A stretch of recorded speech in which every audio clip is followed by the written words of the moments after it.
Kuliah selama 4 tahun dan langsung bekerja setelah lulus. Total 8 tahun sudah aku menjadi perantauan di sebuah kota besar. Tanyakan saja kepadaku di mana letak kafe, mall, maupun pusat perbelanjaan yang ingin kau kunjungi. Maka aku akan memberitahukannya kepadamu lengkap dengan cara menuju ke sana. Namun bukan tempat-tempat tersebut yang ingin kuceritakan, melainkan sebuah tempat yang tidak pernah kuduga sebelumnya.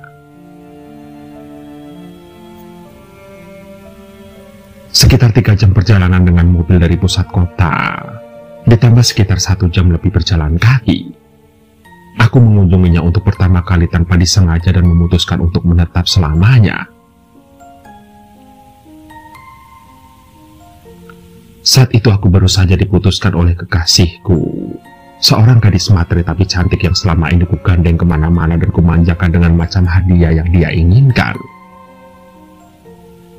Dan tentu saja dirinya lah yang menjadi pendorong aku tahu tempat-tempat untuk menghamburkan uang sebagaimana yang kusebutkan di awal tadi.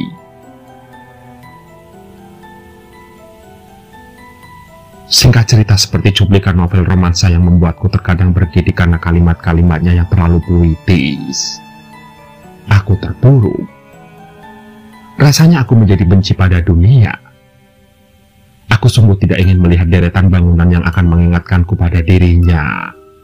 Dan jauh dari pusat kota, aku pikir akan mampu membuatku bisa bernapas lega.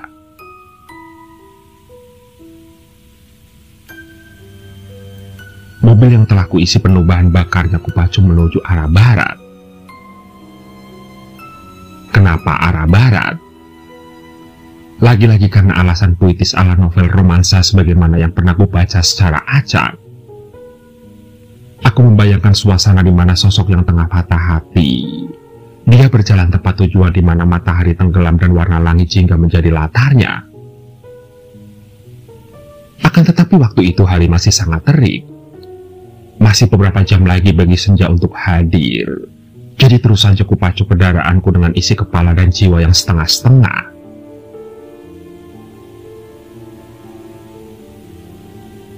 Dan benar, imbauan pemerintah agar pengemudi kendaraan harus fokus ternyata bukan hanya omong kosong belaka. Aku memang tidak minum alkohol dan tidak mengkonsumsi obat-obatan. Akan tetapi aku hampir sama tidak sadarnya dengan mereka yang melakukannya.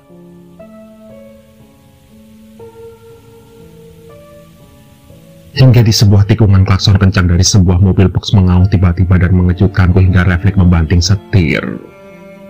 Mobilku lantas keluar jalur menerobos pembatas jalan.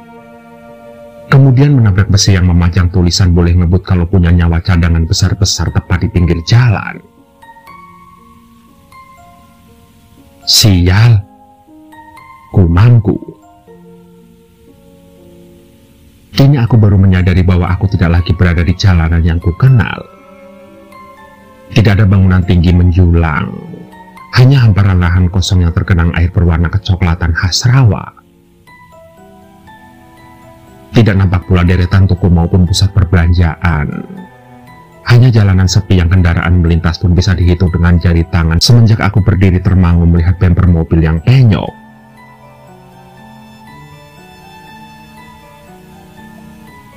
Mesin mobilku matikan karena tadi sempat ada asap yang kulihat keluar dari kap depan. Dan sialnya sangat sedikit yang ku ketahui mengenai permesinan. Jadi rasanya akan lebih baik kubiarkan kendaraan ini beristirahat dulu daripada meledak bila ku otak-atik. Setidaknya, begitulah pikiranku waktu itu.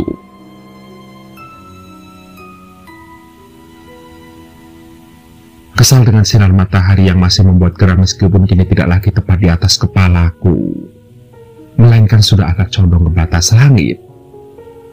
Ditambah lagi kesadaran bahwa lebih baik bila aku ikhtiar untuk menemukan bengkel, atau setidaknya mereka yang paham soal mesin mobil, daripada terus berdiam diri di pinggir jalan yang pasti nanti akan semakin gelap. Lantas, kuputuskan untuk beranjak, dan masih tetap menuju ke arah barat.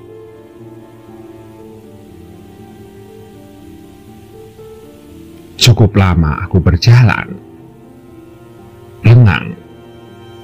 hanya ada jalan raya di sisi kanan dan rawa yang ditumbuhi tanaman-tanaman khasnya di sisi kiri.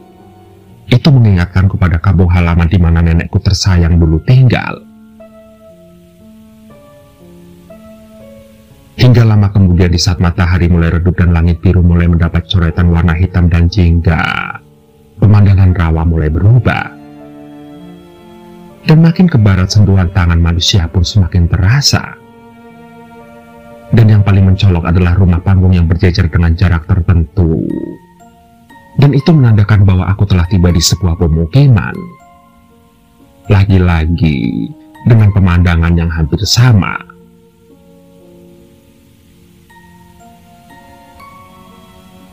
Sewaktu kecil derit kayu lantai rumah panggung menyatu akrab dengan langkah kakiku dan teman-teman yang berlarian di dalam rumah.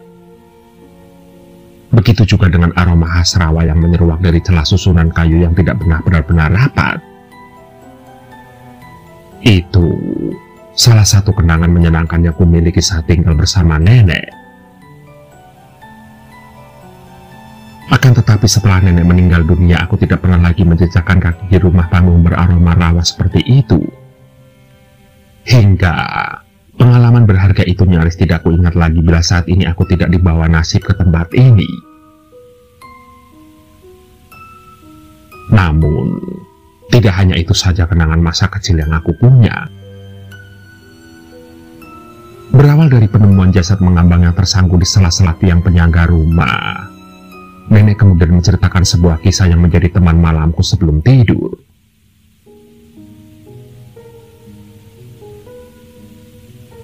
Mayatnya tidak rusak dan tidak bau, padahal sudah seminggu dia tenggelam. Tidak salah lagi, pasti ia sudah dipinang oleh orang bunian. Kurang lebih, itulah kalimat yang kudengar hasil menguping yang dibisik-bisikan perempuan-perempuan tetangga kepada nenek.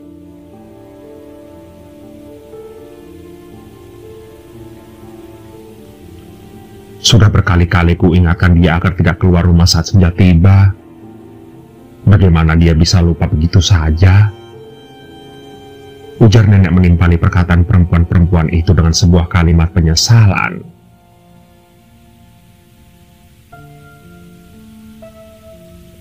Kukutip perkataan perempuan-perempuan tetangga itu ketika nenek mengantarku tidur sekalian membantuku membakar obat nyamuk pada malam hari. Rasa penasaranku tersulut. Aku ingin tahu apa yang terjadi dan kenapa perempuan-perempuan itu mengangguk-anggukan kepala dengan sorot mata yang menyiratkan rasa takut dan was-was. Namun, tidak membahas apapun lagi setelah itu.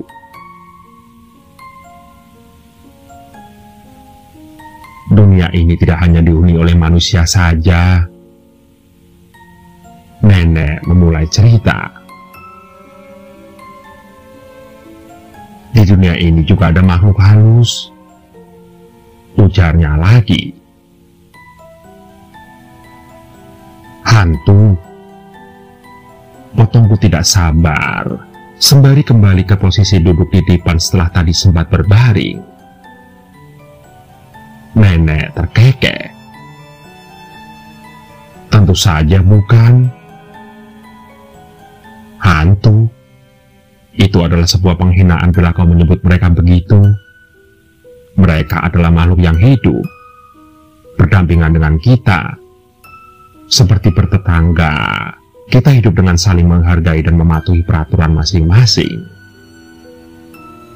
Orang bunian juga menempati bagian dari rawa ini, hanya saja kita tidak bisa melihatnya. Mereka adalah makhluk lain yang tidak memiliki bentuk fisik. Jelas nenek panjang lebar. Mereka ada di sini. Tanyaku sambil bergidik dan sontak melirik ke celah daun jendela yang ada di dekatku. Jadi saat ini mereka ada di luar sana. Apa mereka juga ada di dalam rumah? Tanyaku pada nenek. Lalu nenek duduk di pinggir dipan sehingga aku harus menggeser tubuh merapat ke dinding. Kamu ini anak laki-laki tapi penakut. Ujar nenek sambil memukul pelan sarung yang menutupi sebagian tubuhku. Jangan takut, ada tabir yang jelas di antara dunia kita dan dunia mereka. Kalau tidak, setiap malam kau pasti sudah melihat tempat tinggal orang-orang bunian yang katanya megah-megah dan terbuat dari emas, serta penduduknya yang tampan-tampan dan cantik-cantik itu. Dan lagi pula, orang-orang bunian itu tidak muncul begitu saja. Karena setiap kali tabir akan terbuka, maka sebelumnya akan ada seekor buaya putih yang diutus. Kita akan melihat buaya itu berkeliling di daerah sekitar tempat tinggal kita.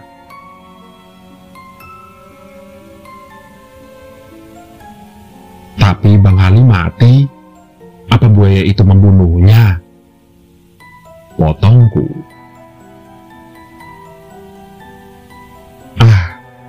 Kamu terlalu tidak sabar, Dani.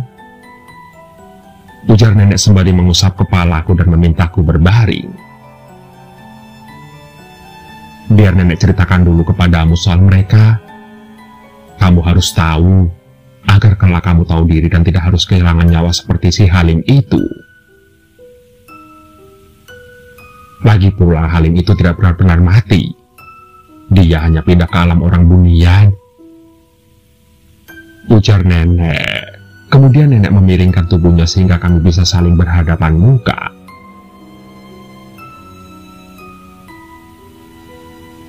Saat manusia ingin tinggal di alam bunian, ia harus meninggalkan tubuhnya. Hanya jiwanya yang diterima masuk ke alam bunian, sedangkan tubuhnya harus tetap tinggal di alam manusia. Kita melihatnya sebagai orang yang telah meninggal. Tapi ada satu perbedaan yang jelas dengan mereka yang benar-benar meninggal dunia karena memang telah habis umurnya. Tubuh yang ditinggalkan oleh manusia yang pindah alam itu tidak akan membusuk, akan tetap awet hingga masa umur sesungguhnya manusia tersebut habis. Jelas nenek. Jadi, apa sebenarnya Bang Halim tidak apa-apa? Tanyaku. Nenek menarik napas panjang. Mana mungkin tidak apa-apa. Tetap saja kita manusia tidak ditakdirkan untuk hidup di alam bunian. Ujar nenek. Aku mengangguk setuju dengan ucapan nenek tersebut. Lagi pula siapa yang mau tinggal bersama makhluk halus? Sontak aku pun bergidik. Aku pasti akan memilih menjauh bila suatu hari nanti aku bertemu dengan orang-orang bunian itu.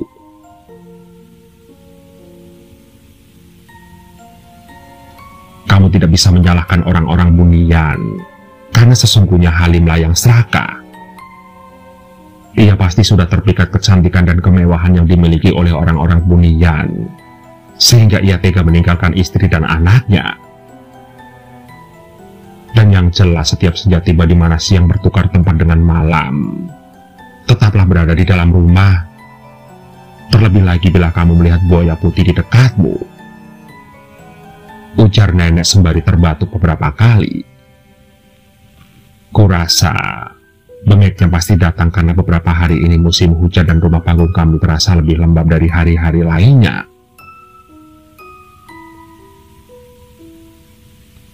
Buaya putih yang dikirimkan oleh orang bunian adalah sebagai pemberi kabar bagi manusia.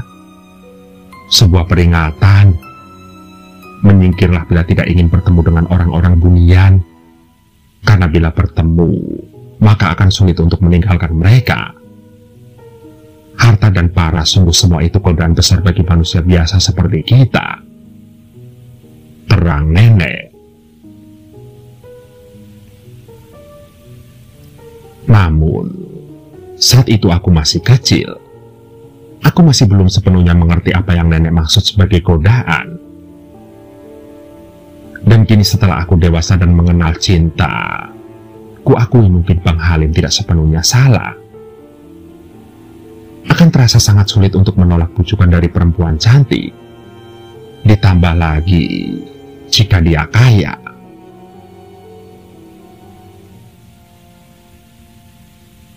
Kembali ke saat aku memulai cerita ini. Dimana dengan latar matahari yang sudah separuh tenggelam di atas langit, aku Aku kemudian berdiri di depan salah satu rumah panggung. Itu adalah satu-satunya rumah dengan pintu yang terbuka setelah sejak tadi semua rumah panggung yang kulewati tertutup rapat. Namun belum sempat aku membuka mulut untuk memanggil pemilik rumah, genangan air rawa tersibak kencang, dan aku pun tiba di tempat ini. Tempat yang ingin kupisahkan kepada kalian semua.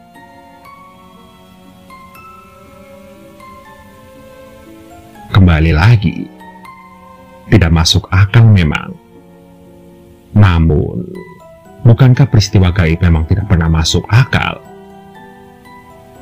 Itulah kenapa kalian selalu bergidik jika mengalaminya.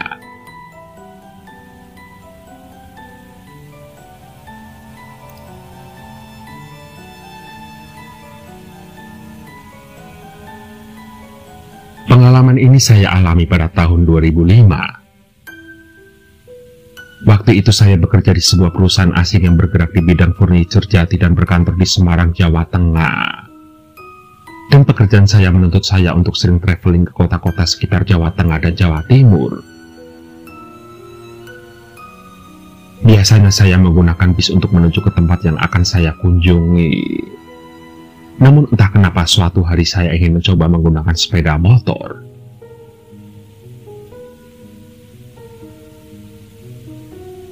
Singkat cerita, saya berangkat dari Semarang jam 7 pagi. Saya kemudian berkunjung dulu ke salah satu pabrik mebel di daerah Colomadu, Solo untuk inspeksi barang. Dan setelah selesai sekitar jam 4 sore, saya kemudian melanjutkan perjalanan menuju Ponorogo, Jawa Timur. Setelah nyasar-nyasar dulu, akhirnya ketemu juga jalan yang menuju Ponorogo lewat Monogiri, Solo. Jalan ini baru pertama kali saya lalui karena kalau naik bis biasanya lewat Ngawi, Madiun, kemudian Ponorogo. Pertama-tama jalannya normal seperti biasanya. Namun setelah melewati wilayah Wonogiri, jalannya berkelok-kelok dan naik turun. Yang sontak membuat badanku terasa pegal-pegal. Coba kalian bayangkan orang dengan tinggi badan 175 cm naik motor bebek menempuh perjalanan ratusan kilo dengan medan kelak-kelok. Tentu sangat menyiksa.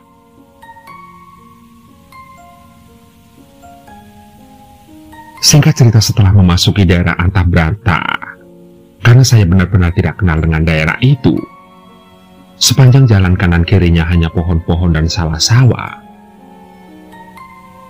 Karena merasa lelah, lantas saya pun berusaha mencari tempat untuk beristirahat. Hingga ketika melewati jalanan menurun berkelok yang rindang karena pohon-pohon besar di sekelilingnya, nampak di seberang jalan ada lapak orang jualan yang sudah tidak terpakai. Berbentuk seperti meja, tapi sudah usang. Pucuk dicinta ulam tiba. Kayaknya cocok nih buat istirahat, ujarku waktu itu.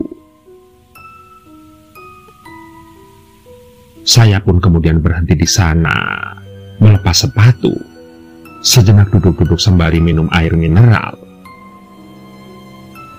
Dan karena saking capeknya saya pun tidak sempat menikmati sebatang rokok. Saya kemudian memutuskan untuk rebahan melepas lelah sejenak. Dan baru sekitar 10 menit kelopak mata terasa berat, hampir mau tertidur. Namun, tiba-tiba terdengar suara anak-anak kecil tertawa cekikikan di samping saya. Sontak, saya pun terbangun. Lantas saya menengok ke kanan dan ke kiri berusaha mencari asal suara tersebut. Namun, tidak ada apa-apa di sana.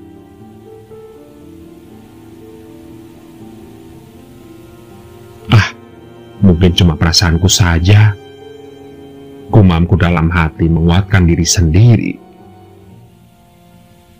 Saya pun kemudian memutuskan untuk rebahan lagi, namun kali ini ganti posisi menyamping.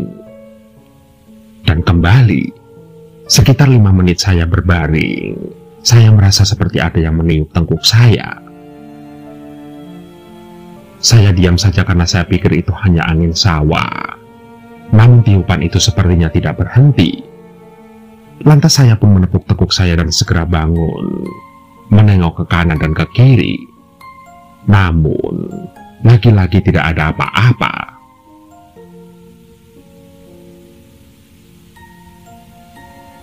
Ternyata di seberang jalan ada seorang bapak-bapak naik motor bebek seperti memberi kode ke saya sambil matanya seperti melihat sesuatu dan kaget.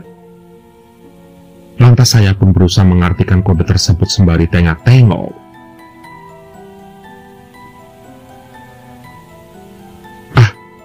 "Gak ada apa-apa kok," ujarku. Kemudian aku rebahan lagi. 5 menit berselang tercium bau buah sawo yang menyengat sekali. Padahal di sana tidak ada pohon sawo atau perkelewat yang membawa buah sawo. Dan selang beberapa menit lagi terdengar seperti ada suara tawon atau lebah yang berngiang di telinga kiri saya. Lantas, saya pun menghalonya dengan tangan. Namun karena saking capeknya, saya masih tetap saja tiduran. Hingga akhirnya tidak lama kemudian suara tawon itu pun menghilang.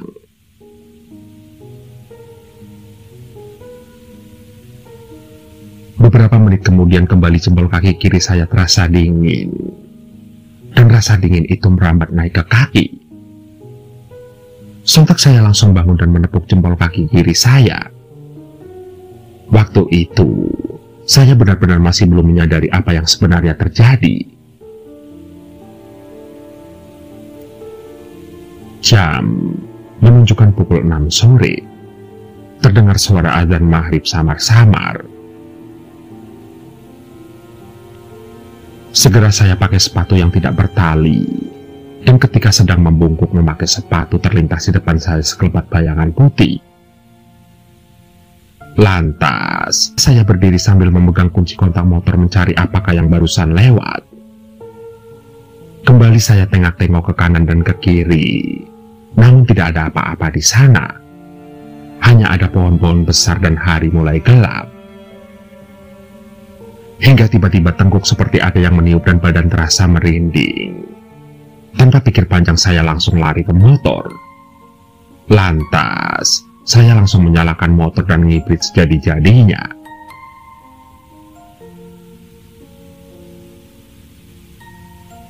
Singkat cerita, selang 2 km perjalanan, kini mulai terlihat rumah-rumah penduduk.